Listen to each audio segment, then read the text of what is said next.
The Modern Warfare series is one of the more bombastic and excessive in the Call of Duty franchise. Call of Duty set in the modern day about current political and cultural climate in regards to war, military, and combat into a Hollywood action spectacle, delivering a decent story about an elite unit of soldiers and fellow servicemen trying to stop an ultra-nationalist party from driving the world into war. The first installment in 2007 was extremely successful, creating a video game that strived for innovation in cinematic realism, immersion, and storytelling. Through that success, Call of Duty managed to rise to the top of the gaming industry, growing into an annual multi-billion-dollar franchise and becoming a recognizable cultural institution unto itself.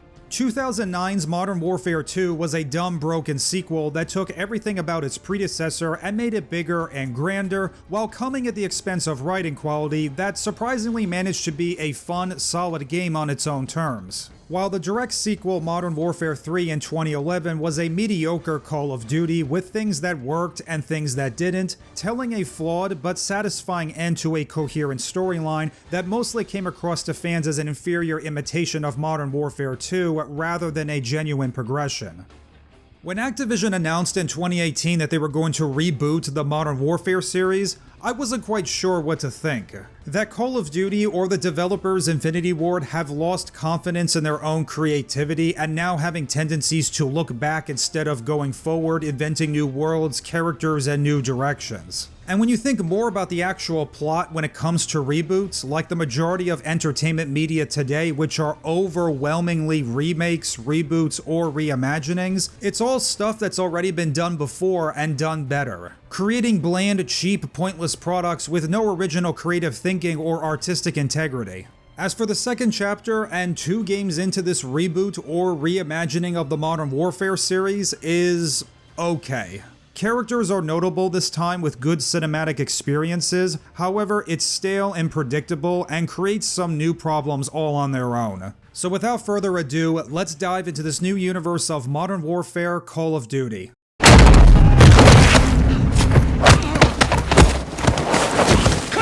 Get the shot! Laswell, clear! Kate, move! No! He's mine!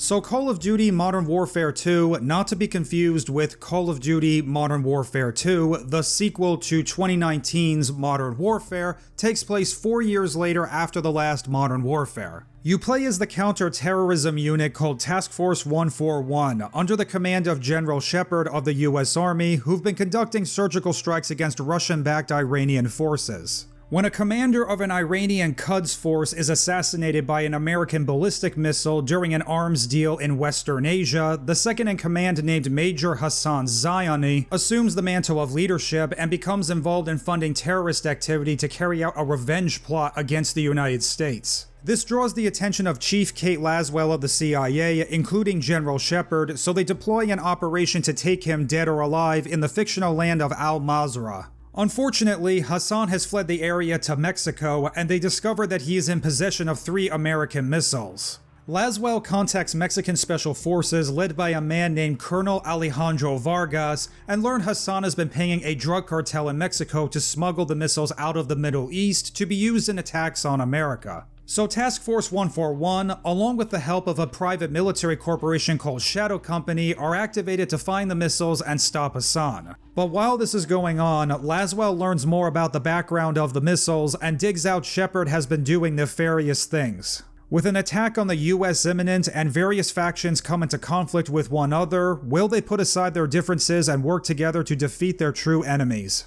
For the most part, Modern Warfare 2 Reboot is dull, boring, and unfortunately departs from the serious integrity of its 2019 predecessor, to make way for a crazy, safe, with no stakes at all, and a whole bunch of seen it before. A so-called plot with a group of lightweight characters, not heavy on tension, intrigue, or the idea of consequences mattering that does exactly what you'd expect. If you're familiar with the Call of Duty franchise, particularly the Modern Warfare series, you know what to expect when it comes to the action and the plot to a large degree. However, what made specifically the 2019 Modern Warfare Reboot such an interesting and engaging game was that it willingly grounded itself in real-world complicated politics, and Modern Warfare 2 Reboot abandons this idea completely. This is a nonsensical, bland cartoon plot with simpleton characters rocketing away. And the game takes itself seriously, expecting you to buy into all of the insanity of super soldiers wreaking havoc in a variety of locations without ramifications, while invested in paper-thin motivations and expecting you to care from one action sequence to the next. The game kicks off well with the first two missions with the setup, but after the third mission, the game's momentum grinds to a halt. The missions themselves are mind-numbingly repetitive or throw inexplicable stuff at you. Some segments are basically tutorials of the mechanics for Warzone, Call of Duty's Battle Royale, or DMZ, which is an open-world narrative-focused extraction mode, while the familiar Call of Duty narrative rhythms are just retreads from previous Modern Warfare games, such as the 9th mission Recon by Fire, which is a technological advancement redo of the old ghillied-up mission from 2007's Call of Duty 4. Two soldiers in ghillie suits have to make their way stealthily to reach their target. Players have to avoid being spotted by enemies to be as discreet as possible. Camouflaging themselves while crawling through tall grass and killing enemies had to be done without witnesses using a silent sniper rifle. One difficult part is staying still as enemy soldiers walk past the player, millimeters away from them, as a single move would cost the player their life and fail the mission.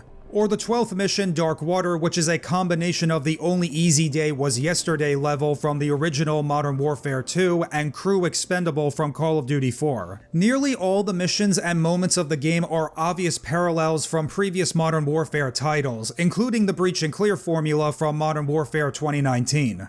It feels like the developers and writers knew that players would be expecting the game to hit certain beats as you play it, but it comes across as like moments on a checklist. They're present and correct, plays out nearly beat by beat, even when they don't follow the exact script of the original, and as a result, it's underwhelming because you've just seen all of it before. Characters are a mixed bag. Task Force 141 works well in this game, but you have to know who these characters are. You get the lowdown on a few of them, but there's not much to anyone else. Soap McTavish is the only one that gets some development. Captain Price, Ghost, and Gaz just do what the plot requires or what's instructed of them. Farah, who was a flagship character in the previous Modern Warfare, is a complete non-entity who only shows up for one action sequence and is literally never seen or mentioned again. Which is weird because Farah's story was a staple in the 2019 Modern Warfare reboot and brought a whole new side to this new universe of Modern Warfare, and to have no progression at all for her is a real waste. That the writers had no idea what to do with her, which is why she just shows up and vanishes as quickly as she appears.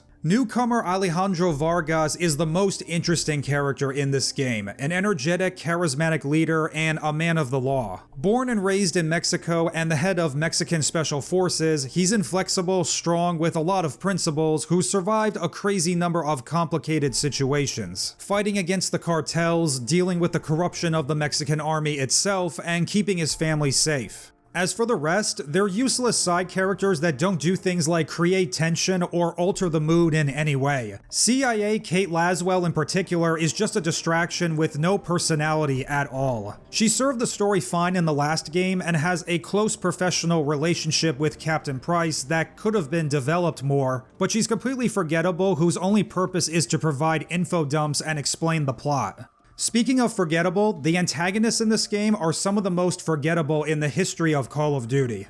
Unlike previous antagonists like Imrem Zakhaev, Vladimir Makarov, General Shepard from the originals, or the Wolf from the last reboot, who were menacing, had some interesting qualities with plans for conquest or goals they're working towards, the villains in this game were treated like cartoon characters. Hassan Zyani is a generic bad guy that wants to get revenge for the death of his leader. He's not dangerous, intimidating, or significant, nor does he serve as a great antagonist for the Modern Warfare heroes. And he ultimately falls short due to his insignificance and being sidelined so much in the game. Valeria Garza is just a plot device that tells the cast where Hassan and the missiles are going. She's a drug lady motivated by greed and nothing else. It turns out that her and Alejandro have a military history together, but this has no impact on anything that happens for the rest of the game and never gets developed, cementing her as a mundane foe, one that can vanish and won't be missed. Also, another issue, this villain is one of the most sought drug lords and killers in the world, and when she's being transported or questioned, she's not handcuffed at all. I'm pretty sure someone who is a threat with intent to harm servicemen or others should be secure at all times. Philip Graves, the commander of Shadow Company, or Shepard's henchman basically, was so obviously suspicious from his very first scene that he's got an ulterior motive. While his betrayal of Task Force 141 is an attempt to make him more intriguing, it detracts from the story because it's illogical. As a hired gun, whether he gets the base or not, he can still achieve his wish to get the facility as he and his soldiers are working with their brothers in arms to take down a terrorist organization. His evil motivations at the end of the second half are not only forced and basic, but they're also completely unnecessary to a story that has plenty of adventure. And the same can be said for General Shepard. He's a controlling leader willing to do anything to defeat the enemy, and the dishonorable revelation with him comes towards the end, giving him little chance to make an impression as an evil force. Overall, this game is overstuffed with villains. Instead of Hassan being the main villain, nice and focused, with one threat for the heroes to face off against, or have 3 A-lister villains present for the game's entirety. Take Nikita Dragovich, Lev Kravchenko, and Friedrich Steiner from 2010's Black Ops, for example. While Dragovich is the main principal villain that's involved in every major plot beat, Kravchenko and Steiner both play hugely important roles that's present for the entire game. Kravchenko is a sadistic enforcer loyal to Dragovich, selling weapons to assist his plans, while Steiner was a genocidal scientist that worked closely with Dragovich, brainwashing people into becoming sleeper agents and creating and weaponizing a biochemical weapon to launch against the West, which ties directly into Dragovich's plan to destroy America. And as a result, their combined presence in the game never feels overstuffed or uninteresting because their roles work in perfect unison. If we look at all the villains in Modern Warfare 2 2022, one is a soldier that wants to attack a country for revenge, one is a greedy drug enforcer that wants more fortune for herself, one is a mercenary that turns against his brothers in arms because he likes their facility and wants it for his company. Step away from the gate. What? You heard me. This is my base. I'm afraid not. My men are inside! Your men have been detained. What? And one is a commander that does not hesitate to do what he believes as best for the cause, regardless of his immoral actions. Talk about bland and overstuffed. I'm sure the story groups saw variety, but it's really a lack of focus, trying to include as many antagonists as they can for the heroes to battle, but they don't gel together into a satisfying whole. Despite a mindless nothing burger narrative that leaves no impact, MW2 Reboot's gameplay experience is pretty good. The core Call of Duty formula of moment-to-moment action and gunplay that the franchise is known for is satisfying, although not particularly challenging, the movement is good, and the look and feel of the game is mostly solid. The score is forgettable and doesn't stand out. The Modern Warfare games, notably the original trilogy, have produced some of the best scores and musical themes in the Call of Duty franchise, and unfortunately MW2 Reboot has minimal or no music at all, not even themes or leitmotifs that recur. But sometimes forgettable music is easy to disregard when you're taking to everything else. Getting into the online component or multiplayer side of things, going into maps, map design in Modern Warfare 2019 wasn't a high point for the Call of Duty franchise. Layouts were bizarre, problematic spawns, too many safe spaces, and more doors than you can count. And Call of Duty fans were quite vocal in their displeasure with a vast majority of the layouts on offer. Regrettably, Modern Warfare 2 Reboot has seemingly continued forward without much care for this concern. Doors are still everywhere, standard 3-lane maps are few and far between, poor layouts once again with confused spawn systems, and open spaces you have to get through to get out of spawn or get to an objective. Hostile VTOL incoming! Are you I hate this! Are you fucking kidding me? I can't! Lord! Infinity War! You suck! Shit! The gunsmith system has been completely revamped. Instead of simply selecting an attachment or two and calling it a day, weapons now have their own leveling tracks and platforms. Leveling up a weapon unlocks attachments just like in previous games, but this time every attachment you unlock can be used across all weapons within the platform, as well as bonus attachments that can be used across all weapon platforms. It's a neat design and a good idea, and you get more unlocks just for playing the same as you normally would, and no need to unlock the same attachments again and again for every weapon in a separate family like in the past. However, given the game's overly convoluted UI, it's exceptionally confusing checking through the menus, especially after matches, just trying to figure out what you've unlocked and how to acquire the one thing you do actually want. Perhaps a neater presentation would help, but as it stands, the system is unsuitably complex. The third mode, Spec Ops, which is a player versus environment mode, has been fixed and vastly improved from Modern Warfare 2019. Missions are well designed, the different objectives guarantee a different experience, and you have access to kits which are specific loadouts and unique abilities that you can rank up by playing through them. By completing a mission, stars are earned just like in Spec Ops from the original Modern Warfare sequels, which is nice, and once you finish each mission, you can chase for faster completion times. Thank you. Thank you. In addition to this, your Special Ops Kit progression carries over to raids, which are co-op narrative missions that are of high challenge and communication, allowing you to utilize your additional passive and active benefits, which will increase your chances of survival and completing missions a lot easier. 2, 1. That worked. Next code. 40 seconds this time.